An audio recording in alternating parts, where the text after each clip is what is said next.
कि लोगों को बताना है कि जो आज शपथ ग्रहण हो रहा है वो शपथ ग्रहण इस देश के प्रजातंत्र की मृत लाश पर हो रहा है। उसे खत्म किया गया है, उसको पूरी तरह से उसका कत्ल किया गया है, प्रजातंत्र का खून किया गया है। उस खून के बाद उस प्रजातंत्र की लाश पर यह शपथ ग्रहण हो रहा है। जिस सरकार को प्रदेश की जनता ने वोट नहीं दिया, जिस सरकार को प्रदेश की जनता ने पूरी तरह नकार दिया, वो सरकार शपथ ले रही है। मतलब आप देखिए कि कितना बड़ा मजाक है। और एक और चीज यहां आपको जानने की जरूरत है कि देखिए, जो बैलेट पेपर की काउंटिंग हुई उसमें 304 सीटों पर समाजवादी पार्टी और गठबंधन आगे है और उसको 51% से ज्यादा वोट मिला, 51.5%, लगभग 52% वोट मिला। वो सरकार में नहीं है, वो पार्टी सरकार में नहीं है। उस सरकार को, उस पार्टी को हरा दिया गया चुनाव आयोग ने बेईमानी करके और शासन प्रशासन की गुंडागर्दी से। और मैंने जो कहा है कि इसके बाद में आप जो नजारा देखेंगे वो इतना भयानक नजारा होगा कि पिछले 5 साल में आपने देखा नहीं। एक इसकी झलक इससे समझ में आ जाएगा। अभी ये सरकार शपथ ले रही है आज, लेकिन इस शपथ ग्रहण से पहले ही जो एमएलसी के चुनाव हो रहे हैं, उस एमएलसी के चुनाव में किस तरह से समाजवादी पार्टी के कैंडिडेट्स का पर्चा छीना गया, फाड़ा गया, उन्हें मारा गया। वो बुलंदशहर हो, वो आपका जो एटा वगैरह हो, आपने देखा होगा। एक वर्तमान एमएलए भी है, एमएलसी भी है, उदयवीर सिंह जी, जो उदयवीर सिंह जी माननीय अखिलेश यादव जी के बड़े करीबी, बड़े खास है। हमने देखा उनको मारा गया किस तरह से, और पुलिस भी वही है, प्रशासन भी वही है उनकी मौजूदगी में। तो जब एमएलसी को आप मार रहे हैं, पर्चा नहीं भरने दे रहे हैं, इससे बड़ी गुंडागर्दी और क्या होगी? आप देखिए, अब तक तो बात यही थी कि भाई किसी तरह से वोटों को रखा लिया जाए, ईवीएम को हटा के। यहां तो अगर कैंडिडेट को आप पर्चा ही नहीं भरने देंगे, उसको मारेंगे पीटेंगे, तो वोट डालने का तो नंबर ही नहीं आएगा। सर, जब 2 साल है सर पीएम साहब ने जब शपथ ग्रहण ली थी तो उसके बाद में भी आपने पीसी करी, उसी दिन पीसी करी थी। आज वही वाक्य आप दोहरा रहे हैं, तो 5 साल तक तो यही मतलब चलता रहेगा? नहीं, देखिए, हम लोगों को जगाने का प्रयास कर रहे हैं। आप जो कह रहे हैं पीपल साहब, आपकी बात सही है, लेकिन एक सजग नागरिक का धर्म क्या है, एक राजनीतिक और सामाजिक व्यक्ति का धर्म क्या है, एक कानून के जानने वाले का धर्म क्या है? उसका धर्म यह है कि वो और उसकी पार्टी और उसके साथी लगातार, सतत, निरंतर जो लोग हैं, जनता है, उनको जगाने का काम करें, उनको जगाए, उनको खड़ा करें। और इस देश में जो गंदगी फैली है, इस गंदगी को जन आंदोलन खड़ा करके साफ करें। ये जन आंदोलन से गंदगी साफ होगी तो हम अपना फर्ज निभा रहे हैं, हम अपना धर्म निभा रहे हैं। देखना यह है कि जनता कब खड़ी होती है और जनता अपना धर्म कब निभाती है। सर, एजुकेशन सर, आप एक फौजी हैं, फौजी रिटायर्ड और फौजियों को कवर कर रहे हैं। सर, नेताओं की 5-5 पेंशन है और आप अपनी पेंशन के लिए आंदोलन कर रहे हैं। सर, जिनको नेताओं को 5-5 पेंशन मिल रही है, उसके लिए आंदोलन क्यों नहीं? नहीं, देखिए, अब भाजपा, जो भारतीय जनता पार्टी अपने आप को जो नेशनलिस्ट बोलते हैं, पिछले 3 साल से फौज में कोई भर्ती नहीं चल रही है। पिछले 3 साल से कोई भर्ती नहीं हो रहे हैं। आपने सोशल मीडिया पे एक बच्चे के जो फोटो, वीडियो वायरल होते हुए आपने देखा होगा कि एक बच्चे जो है 10 किलोमीटर दौड़ करके जाता है, ड्यूटी करता है, किसी मैकडोनल्ड या किसी कंपनी में नौकरी करता है, उसके बाद घर जाकर के खाना बना करके खाते हैं। उस बच्चे को देखना, कुछ दिन के बाद उस बच्चे को इस्तेमाल करेगा भाजपा अपनी इलेक्शन की प्रचार के लिए। दूसरी बात आप रहे कि आप एक पेंशन, 1 रैंक 1 पेंशन की जो बात कही है, हम तो मांग करते हैं कि एक आदमी को एक ही पेंशन मिलना चाहिए। क्योंकि जो बीजेपी का या चाहे किसी भी पार्टी का जो है, एक बार एमएलए बनता है, एक एमपी बनता है, या दोबारा एमपी बनता है, उसको कितनी 3-4 किस्म की जो है पेंशन मिलता है। तो ये पेंशन जो बंद होना चाहिए, एक ही पेंशन मिलना चाहिए। और जो 1 रैंक 1 पेंशन के जो नरेंद्र मोदी जी ने जो हरियाणा के जो रेवाड़ी में जो ऐलान किया था, होशियारी कमेटी का जो रिकमेंडेशन है, हम उसको लागू करवाना हमारा फर्ज है। सर, फौजी जो पूरे देश की रक्षा करते हैं, उसके बावजूद भी लोगों को भी क्वेश्चन पूछने दो सर, उनके बावजूद भी मतलब वो अपनी पेंशन को आए दिन बढ़ाए जाते हैं, अपने पेमेंट को बढ़ाए जाते हैं, लेकिन फौजी सवाल है, ये इम्पोर्टेंट एक सवाल है सर। एक मिनट जरा एक सवाल कर। देखिए, ये जो आप कह रहे हैं बिल्कुल सही है, क्योंकि भारत का संविधान समानता की बात करता है। तो अगर किसी सर्विस करने वाले व्यक्ति को जो 30 साल, 32 साल, 35 साल नौकरी करता है, उसे अगर एक पेंशन मिलती है, तो चाहे विधायक हो और चाहे सांसद हो, चाहे मंत्री हो, उनको भी समानता के आधार पर एक ही पेंशन मिलनी चाहिए। ये मुद्दा है, लेकिन इस मुद्दे को किसको उठाना है? जनता को, उन लोगों को उठाना है जिनके साथ में ये भेदभाव हो रहा है।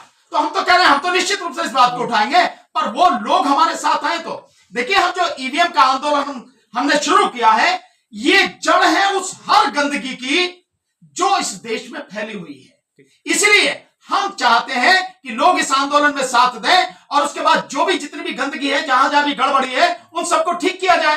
तो उसके लिए पहले इस सरकार को तो हटाना पड़ेगा जो सरकार अन्याय और अत्याचार पर आधारित है। दो सर, अब सवाल तक है। आप कोई एक तो पुख्ता सबूत ईवीएम को लेकर रख नहीं पाए हैं। देखिए, जवाब जाने दो। इलेक्शन प्रोसेस में कितनी खामियां हैं जिसमें सुप्रीम कोर्ट सो मोटो नोटिस ले सकता है। मैं बताता हूँ, इलेक्शन कमीशन में जब ये जो इलेक्शन प्रोसेस में जब ईवीएम का इस्तेमाल होता था तो पहले तो सुप्रीम कोर्ट मानता ही तो नहीं है कि वो कहीं गड़बड़ी चल रहा है। वो तो आप मान रहे, तो आप साबित करेंगे क्या? आपके पास कुछ सुनिए तो proof है? सही, पहले एविडेंस है कुछ? 70 के दशक में पहले जब बैलेट पेपर से इलेक्शन, देखिए मैं कॉन्स्पिरेसी की बात कर रहा हूँ, जो इलेक्शन कमीशन या जो सरकारें जो कॉन्स्पिरेसी करती है, 70 के दशक में जब बैलेट पेपर से इलेक्शन होता था तब 5 गांव को इकट्ठा करके उनके वोट्स को मिक्स करके, जैसे सानी करते हैं जानवरों की, वैसे सानी करके मिक्स करके उनके 50-50 के बंडल बना के एक बक्से में डाल के भेज दिए जाते थे। जब से ईवीएम का सिस्टम आया है तब से एक गांव की एक ईवीएम होती है।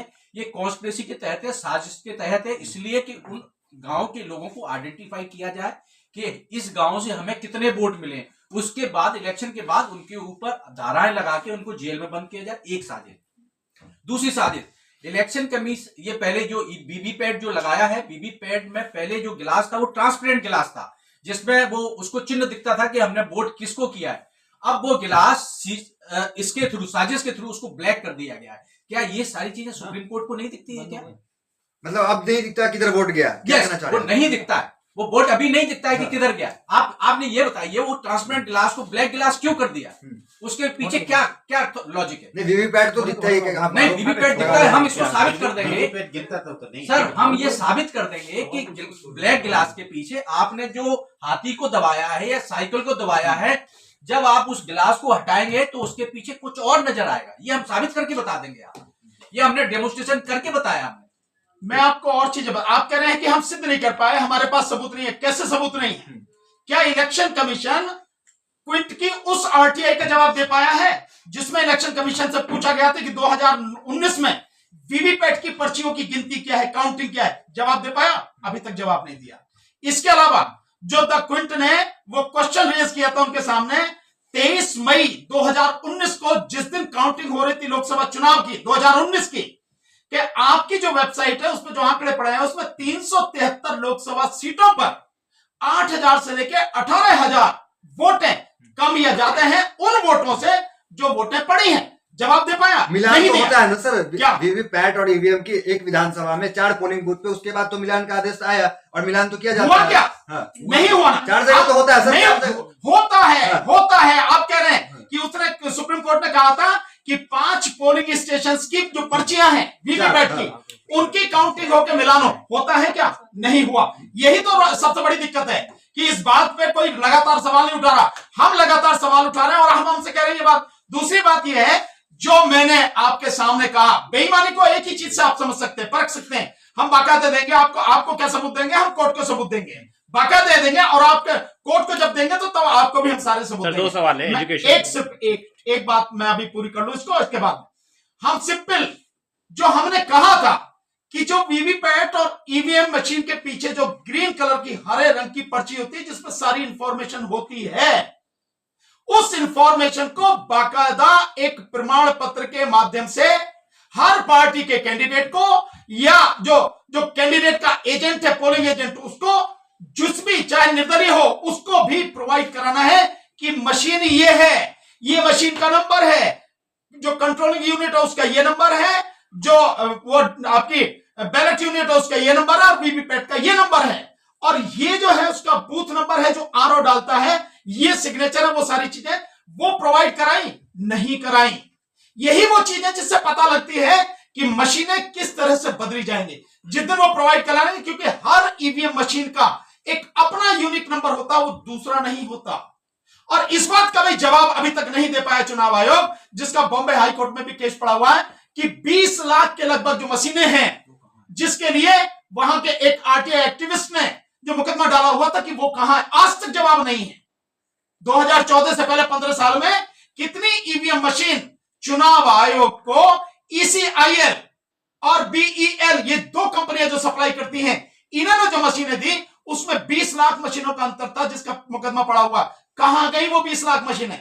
तो वही वो 20 लाख मशीनें हैं जो बदलने के लिए इस्तेमाल की जाती हैं, और जो मिलती हैं आपको वो कचरे के ढेर में वो वाली मशीनें होती हैं जिनमें एक्चुअल में वोट पड़ी है, जिनमें मैनिपुलेटेड करके वोट डाली जाती है, वो स्ट्रांग रूम में जमा करके और गिन जाती है। वो तो आपने देखा होगा ऑडियो, जिससे बिल्कुल क्लियर हो रहा है। सर दो सवाल है कि एजुकेशन पे आप रिजर्वेशन पे ये कहा गया था, अभी एक चीज ईवीएम में गड़बड़ है, तो इसका सोल्यूशन क्या है? इसका सोल्यूशन है जन आंदोलन। हम उसी के लिए लोगों से निवेदन कर रहे हैं, बिना जन आंदोलन के, बिना लोगों के सड़क पर आए, बिना इसको पूरे देश में आंदोलन खड़ा किए, इस ईवीएम से छुटकारा नहीं मिलेगा।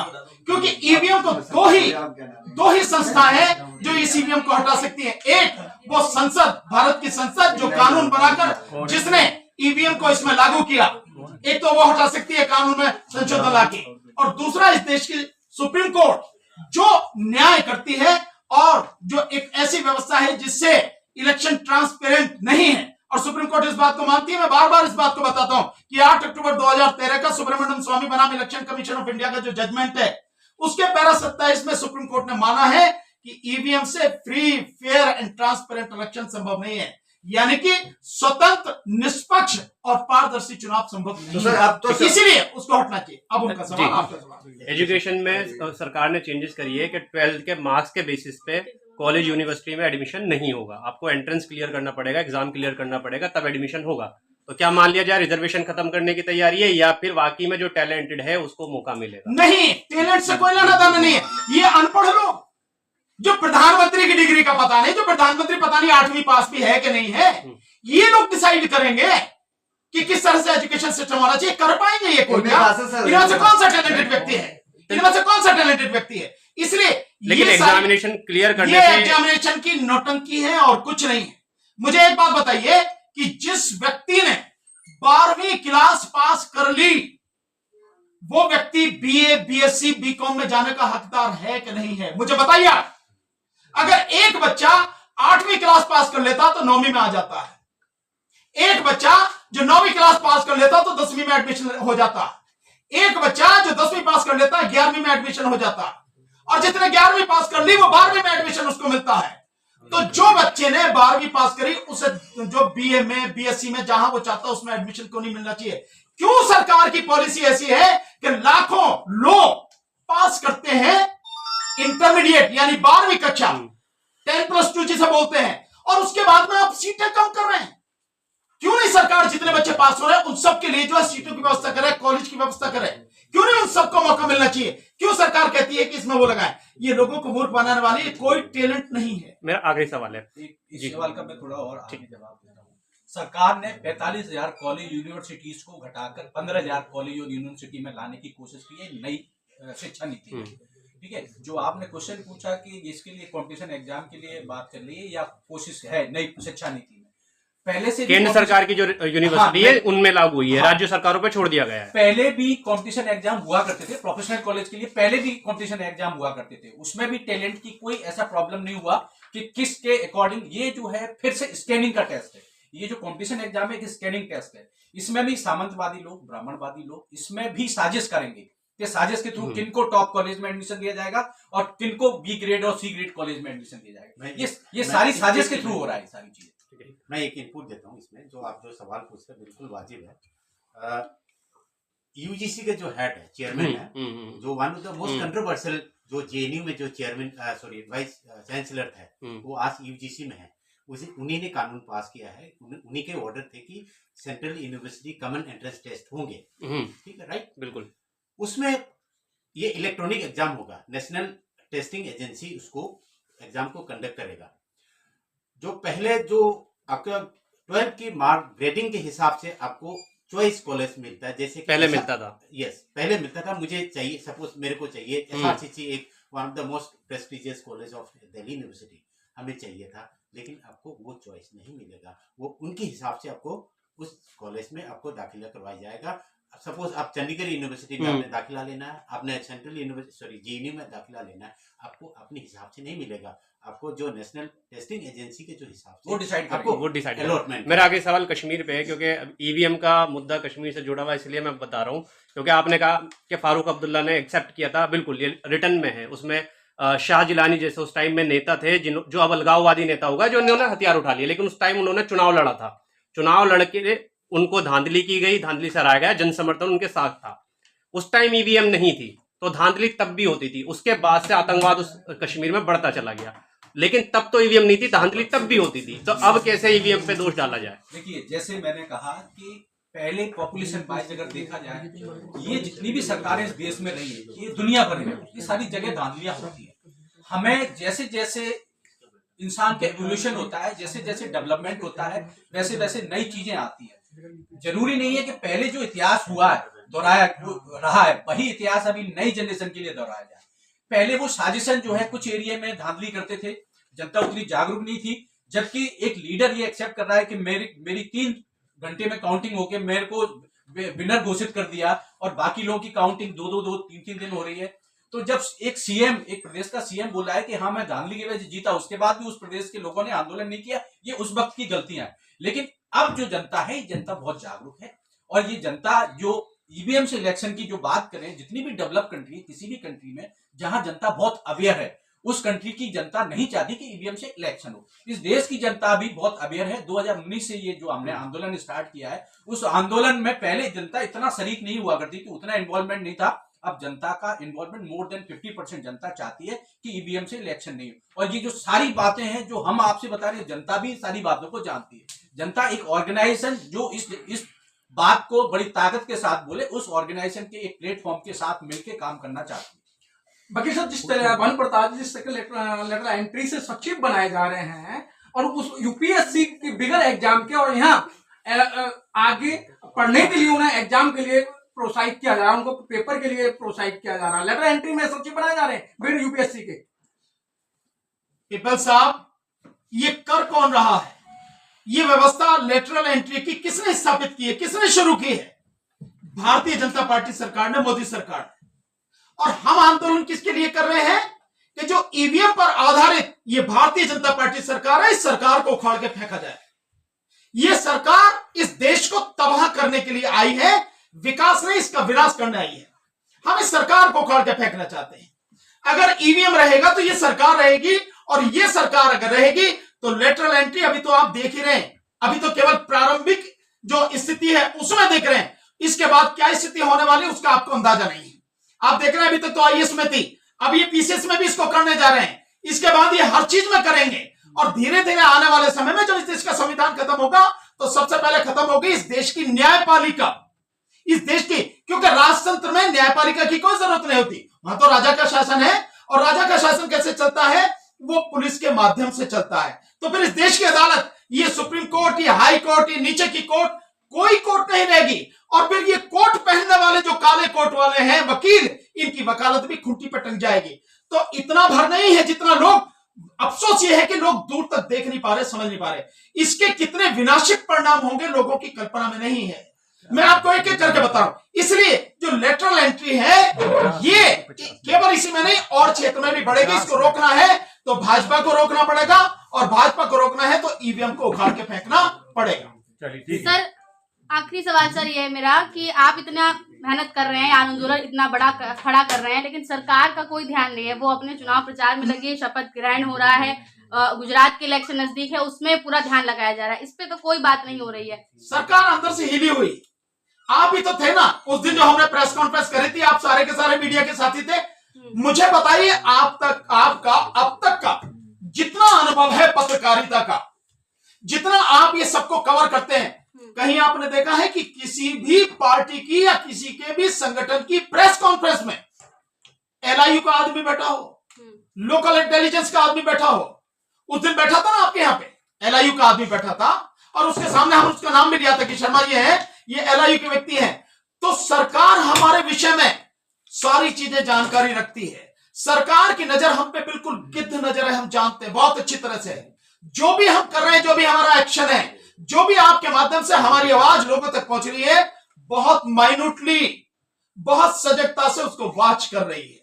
तो आप ये ना कहें कि सरकार को नहीं, सरकार शपथ जरूर ले रही है, लेकिन अंदर से हिली हुई है, उसे पता नहीं कि कितने दिन तक ये सरकार चलेगी। और हम टारगेट लेके चले कि 1 साल में इस सरकार को उखाड़ के फेंक देंगे। हम उत्तर प्रदेश में 1 साल में इस सरकार को उखाड़ के फेंक देंगे, दोबारा से चुनाव करवा के हमारी कोशिश रहेगी, अगर लोगों ने हमारा साथ दिया तो दोबारा से चुनाव करके बिल्कुल निष्पक्ष रूप से चुनी गई सरकार को स्थापित करेंगे हम लोग। एक और मैं लास्ट में आंदोलन करते हैं, LIC में कुछ प्रॉब्लम होता है तो LIC के लोग आंदोलन करते हैं। अभी दिल्ली पुलिस का हाल ही में 50 साल से ऊपर के जो लोग अनफिट, जिनको ये लोग अनफिट करेंगे, उनको बाहर निकाल दिया जाएगा। यूपी पुलिस में, फिर दिल्ली पुलिस में भी ये अप्लाई करेंगे। अभी मध्य प्रदेश में डॉक्टर्स के लिए इन्होंने क्या किया है, इन्होंने किया है कि आपको री रजिस्ट्रेशन कराना है। जो मध्य प्रदेश जो काउंसलिंग है उसमें री रजिस्ट्रेशन कराना है। मतलब ये जनता को नॉनसेंस चीजों में इन्वॉल्व करके अपने एजेंडे पे आराम से काम करने की कोशिश करती है। जो आपने बात बोली कि सरकारों को कोई फर्क नहीं पड़ता, ये लड़ाई बहुत लंबी है। हमें तब तक आम आदमी को जागरूक नहीं करेंगे तब तक ये लड़ाई जीती नहीं जा सकती। और एक और चीज जो डरने वाली बात है, प्रधानमंत्री साहब ने अभी अपना पूरा सिक्योरिटी सिस्टम चेंज किया अभी हाल ही में। तो डर, उनको पता है कि मैं गलत कर रहा हूं तो गलत का तो अंजाम क्या होता है सब जानते हैं। तो प्रधानमंत्री साहब ने अपना जितना भी सिक्योरिटी सिस्टम है सबको चेंज किया उन्हें हाल ही में। मैं एक लास्ट नोट, पीपल साहब ने पूछा कि जो बायलैटरल एंट्री यूपीएससी के बिना जो IAS जो बने हैं, अंडर सेक्रेटरी बने हैं, ये सिर्फ यूपीएससी में नहीं है, सिर्फ IAS में नहीं है। अभी यूनिवर्सिटी के जो प्रोफेसर्स है, जो जिसने PhD करके बैठा हुआ है, मैं प्रोफेसर बनेंगे जो आशा बना करके जो बैठा हुआ है, उनके लिए भी सरकार की हुक्म आ चुके हैं। प्राइवेट कंपनियों से जो जो जो पढ़े लिखे लोग हैं उनको बुला करके कॉलेज का प्रोफेसर या उनका लेक्चरर बना दिया जाएगा। RSS के लोग।